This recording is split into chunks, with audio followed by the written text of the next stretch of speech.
Bon, l'agenda a été chargé ces derniers temps, donc tant mieux, mais peu de vidéos. Donc j'ai décidé de faire un petit retour sur la fin de saison et les événements qu'il y a un peu à débriefer en ce moment.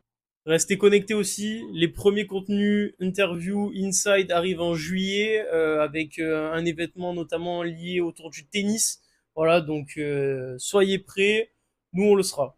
Premier événement qui me tient à cœur, les championnats du monde en Hongrie de judo, bien évidemment, avec l'histoire écrite par Johan Benjamin Gaba, premier champion du monde hors Riner depuis Pietri et premier en 73. Donc bien sûr, performance à noter. Et aussi la première médaille mondiale de Romain Valadi-Picard en moins de 60.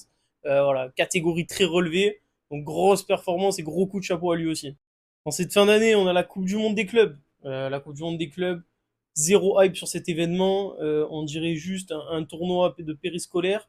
Il y a des équipes, vous faites jouer des Bayern Munich contre Auckland. Auckland, le gardien, il a posé des congés sans solde pour faire la compétition. Les stades sont pleins sur les grosses affiches, vides sur des affiches même lambda. Il a l'air de faire un cagnard pas possible, une chaleur. Luis Enrique, il entraîne à moitié à poil. Enfin bref, c'est n'importe quoi. Donc voilà, peut-être qu'on regardera aux demi-finales ou à la finale, mais en attendant, c'est bon, laissez Mbappé soigner sa gastro et franchement, venez, on passe à autre chose.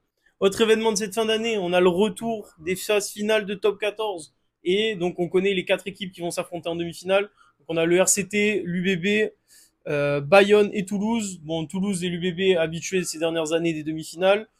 C'est 6 demi-finales sur les 6 dernières années.